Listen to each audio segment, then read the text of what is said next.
mënyra se si do të organizohen zgjedhjet e 7 qershorit për atë dielën e sashme, ndërkohë në studio kam nga Düsseldorfi Lulzim Veliun që ka ardhur dhe do të flasim pak për rëndësinë e votës së diasporës, premtimet që ju bëhen diasporës, sa inkorporohen kërkesat që me të vërtetë ka diaspora në premtimet e gjithë kandidatëve pasi që tashmë jemi në fushat zgjedhore, e krejt këto e të tjera natyrisht KQZ-ja sot do të flasë edhe për mënyrën e dërgesës, do të caktoj mënyrën se si do të bartet dhe do të ruhet vota e diasporës, pra ndaj do të flasim edhe për këtë çështje bashkë. Faleminderit që jeni me ne. Faleminderit për ftesën. Si e sheh deri më tash procesin zgjedhor, ndoshta u mësuam zgjedhje pas zgjedhje? Po tashmë, nëse edhe tash nuk kemi mësuar, nuk di kur do mësohemi. Brenda 16 muaj kemi 3 palë zgjedhje parlamentare, e pastaj kemi pasur edhe 2 palë zgjedhje lokale duke përfshirë edhe balotazhin, kështu që më shumë se gjithçka tjetër po bëjmë vetëm zgjedhje, por asnjëherë zgjidhje të problemeve. Te bartja votës së diasporës, ku duhet të ketë kujdes? Po është folur e përfolur shumë në të kaluarën për keqpërdorimin dhe manipulimin e votës, sidomos në pjesën e transportit të votës, ku janë dhënë versione të ndryshme e me sa unë kam kuptuar deri më tani nuk është se është marrur seriozisht, se nëse ka gjëra të tilla është çështje e prokurorisë së shtetit që është dashur të mirë dhe të gjinden ata që po i keqpërdorin. Para pak ditësh pash në rrjetet sociale një bashkëdhëtar që kishte bërë një postim të votës së tij që ishte fleta e votimit ishte një kopje dhe kjo lë shumë për të dëshiruar se me të vërtetë po votojmë apo vota jonë po shkon aty ku duhet. Pra mund ndodhin këto, sidomos kur dërgohet me post, po mendoni në rastin kur, sepse nëse është postuar fotografia tani, bie që është votim me post. Po, pikërisht po flasim për atë pjesë të postës, pasi që edhe kompanitë të cilat kanë qenë të kontraktuara për transportimin e votës, janë dukur si jo shumë serioze dhe është dyshuar shumë në të kaluar, sidomos në zgjedhjet e kaluara dhe pra po flasim për 2 palë zgjedhjet e kaluara të shkurtit dhe ato të dhjetorit. Mirë po urojmë që gjërat të tilla të jenë vetëm fjalë e të vërtetohet e kundërta dhe vota e bashkëdhëtarëve tanë të vijë ashtu si ata e kanë dëshiruar dhe e kanë kryer obligimin e tyre qytetar. Tashmë në fushat jeni në Prishtinë, por ku do të jeni me 7 qershor? Do të votoni këtu, do të votoni në Düsseldorf? Jo, unë jam për punë të mia private në Prishtinë, nuk kam bëjmë fushatën. Është gjë mirë që po krijohet mundësia për dhënë mendimin tim rreth këtyre zgjedhjeve nëpër studio televizive, por unë jam privatisht në Kosovë për çështjet mia private familjare. Votën time do të jap në selin e konsulatës në Düsseldorf, pasi jam regjistruar për votim të drejtë për drejtë në Düsseldorf, domethënë që edhe me votu nuk do të votoj në Kosovë. Pra, do të votosh me 6 qershor? Bën një ditë para me 6 qershor ditë shtunë. Nuk e di a e ke bërë këtë votim edhe më herët, sepse ka ndodhur tashmë janë zgjedhjet e dyta nëse nuk gaboj. A ju bie të presin në rand aty apo është më shumë në diasporë interesimi të votohet me post se sa vota direkte? Po herën e kaluar kemi prit në radhë, nuk është se është prit shumë, besoj që 30-40 minuta kam qenë i detyruar të pres në radhë sigur gjithë bashkëdhëtarët e tjerë, mirë po në bazë të regjistrimit që është bërë për pjesëmarrjen në zgjedhje kësaj radhe, numri i atyre që janë regjistruar për votim në diasporë ka qenë më i lartë dhe ka qenë rekord, pra 145.000 janë të regjistruar, pasi që është një periudhë që shumë bashkëdhëtarë që ndoshta do të dëshironin të vinin dhe të votonin direkt në Kosovë, e kanë ndoshta të pamundur shkaku se muaji qershor është muaj para përgatitor për pushimet verore dhe shumica e tyre domethënë janë në punë dhe obligime të tjera të tyre që e kanë pamundur për të ardhur në Kosovë dhe e shfrytëzojnë të drejtën e tyre për të votuar në selit e konsulatave por edhe votimin me post. Pra po thoni që ky interesimi i madh i diasporës është çdo herë e në rritje, kësaj radhe lidhet me pushimet verore që nuk janë në qershor, apo lidhet me lidhjen me atë dheun për të marrë pjesë në proces zgjedhor? Ja, një gjë nuk duhet harrojmë, në dhjetor numri i atyre që janë regjistruar ka qenë më i vogël se tani, mirë, por numri i votuesve mund të ketë qenë apo mund të jetë shumë më i lartë se atyre që do të jenë tani, pasi që në dhjetor ka qenë periudhë kur bashkëdhëtarët kanë ardhur edhe për pushimet dimërore në Kosovë dhe kanë votuar direkt në selit në për qendrat e votimit në Kosovë, ndërsa për shkak të asaj pamundësie për të ardhur tani, është rritur numri atyre që dëshirojnë të votojnë nga vendi. Si po e sheni betejën për votën e diasporës, sepse tashmë ka një betejë, nëse nuk ju bie në mend për diasporën kur janë në pushtet, ju bie në mend kur është fushata zgjedhore të gjitha partive politike. Si e sheh kërkesën për votë në diasporë, madje po mbajnë të bime edhe në diasporë, përveç ftesave online që ju bëhen? Për të thënë të drejtën, një gjë mund të thëmë me bindje të plotë që në 20 vitet e fundit nuk kemi pasur vizita më shumë të eksponentëve politik në diasporë sa ka pasur në këtë 2 vitet e fundit. Kjo e dëshmon shumë qartë se sa është interesimi i tyre. Një interesim të madh për votën e diasporës e ka bërë vota e vitit 2021, kur aja ishte vendimtare në fitoren bindse që shënoi lëvizja vetëvendosje, dhe nga ai moment edhe subjektet e tjera politike që nuk kanë qenë shumë aktiv në mërgim apo tek bashkëdhetarët tanë, janë aktivizuar dhe kanë bërë tubime me bashkëdhetarët dhe tubimet e tilla kanë vazhduar, e besoj që po vazhdojnë edhe në këtë ditë kur unë jam në Prishtinë. A është lehtë manipulueshme vota e diasporës kur merr parasysh faktin që diaspora nuk jeton këtu, ndoshta i përcjell zhvillimet nëpër media, por jo direkt si ne që jemi këtu? Po, ne e thamë fillim bisedës se është aluduar shumë në herën e kaluar se është bërë keqpërdorim apo është vjedhur vota e diasporës, sidomos gjatë rrugtimit të saj apo transportit të saj përmes kompanive jo serioze. Tani kemi edhe problematikat e reja që thamë me fletat e votimit. Unë uroj që Komisioni Qendror të jeti kujdesshëm dhe çdo votë të shkojë ashtu si e ka dërguar bashkëdhetarët tanë. Në ndërkohë dhe një çështje tjetër që është interesante, ju e përmendet që kur më shumë vizita në mërgim nuk ka pasur nga përfaqësuesit politik në Kosovë, por si ju duken premtimet edhe programet, nëse mund të themi nëse ka program për diasporën nga partitë në pushtet, jo vetëm në këto zgjedhje, sepse mund të themi këto janë vazhdimësia atyre të kaluarave.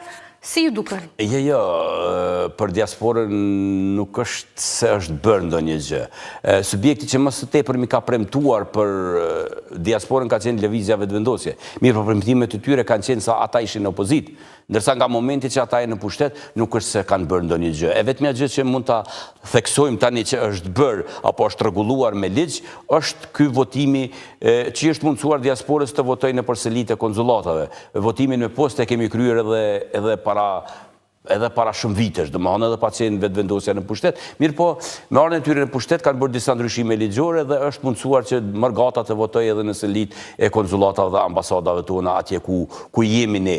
Po këto 2 milion euro, sepse u ndoan tani nga kryeministri Rëndësi, si duket? Nuk është bërë asgjë, diasporës i kërkohet vetëm vota, i kërkohet vetëm votojnë, po asnjëherë nuk i mundësohet që diaspora të votohet, sepse unë mendoj që gjë shumë e mirë do të ishte edhe mundësia që diaspora të kishte vendet të rezervuar në Parlamentin e Kosovës dhe të kishte përfaqësuesit e saj në Parlamentin e Kosovës, gjë të cilën asnjëherë nuk e diskutojnë apo e diskutojnë gjatë fushatës elektorale dhe në momentin që mbarojnë zgjedhjet, gjithçka harrohet dhe fillohet nga e para. Ndërsa sa i përket ati 2 milion që ju tani po e shtroni pyetjen, unë mendoj se është njëri nga skandalet më të mëdha të kësaj qeverie që ka ndodhur tani. Pse?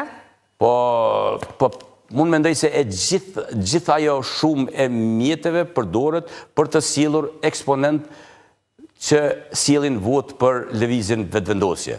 Pra, unë mendoj se ajo shumë e... Por ajo mund shfrytëzohet edhe nga të tjerë, tani këtu s'ka garancë, kush e shfrytëzon? Në qoftë se ndëgjojmë se si është e planifikuar, është çështje tjetër, mirë por në qoftë se do ta shohim se si do të realizohet, do të jetë diçka tjetër. Unë vetë kam pa postime të ndryshme në rrjetet sociale ku njerëz të lëvizjes vetëvendosje, po flasim të udhëheqësve të qendrave apo pikave të ndryshme nëpër Gjermani, kanë hapur njoftime se vetëm lajmërohuni, tregoni emrat kush keni për të udhëtuar, ne jo paguajmë udhëtimin, janë ditë të caktuara kur ata e paguajnë bashkëdhëtarët për të ardhur votuar dhe për të rikthyer sërish. Pra, kjo më duket se e gjithë kjo po përdoret vetëm për fushat dhe po përdoret vetëm për vot. Sikur edhe shumë gjëra të tjera që po cilat janë në realitet nevojat dhe kërkesat e Mërgatës që do të mund të përfshiheshin në programet e gjitha partive, këtu ne i përfshijmë të gjitha, pa dallim nuk dim kush do të fitojë, por cila do duhet të ishte, cila do duhet të ishin planet, pastaj natyrisht puna që duhet bërë për shkollat shqipe, për ruajtjen e Shqipës në diasporë, çka duhet bërë, çka duhet premtuar me të vërtetë sa i përket nevojave të diasporës. Po, me thënë të drejtën, diaspora ka nevoja të shumta dhe janë të ndryshme, për shkak se edhe politikat e vendeve të ndryshme nuk janë njësoj për mërgjimtarët apo për emigrantët që i kanë brenda vendeve të tyre. Për shembull, në vendin ku unë jetoj, mësimi në gjuhën shqipe apo mësimi plotësues realizohet dhe paguhet komplet nga shteti mik, nga shteti pric. Mirë po, çka kërkohet nga ne? Kërkohet që vetëm të jetë numri i caktuar i nxënësve që do të jenë pjesë e atij mësimi, që do të jenë pjesëmarrës, ndërsa pjesën financiare e kryen shteti dhe mësuesit mirën dhe janë të punësuar sikur të gjithë mësuesit që i kanë lëndët e rregullta në shkollat gjermane, e kanë të njëjtin status edhe mësuesit e mësimit plotësues në gjuhën shqipe.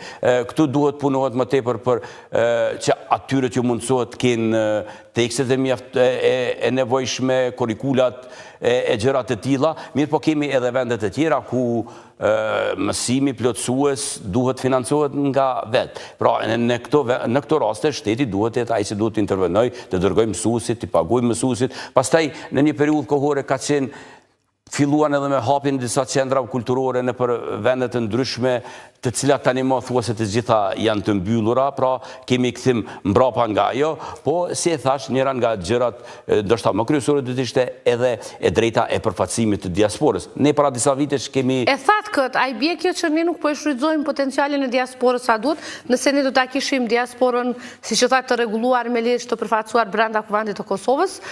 Pse nuk po e shfrytëzojmë aktualisht? Unë mendoj se sjellja e diasporës në parlament do të sillte edhe përvojat e mira edhe për vetë parlamentarët e tjerë. Do të sillte atë frymën e vendeve evropiane, pra dhe të politikës evropiane nga vendet ku do të vinë, ku do të jenë ata që do të kenë fatin për të qenë pjesë e parlamentit.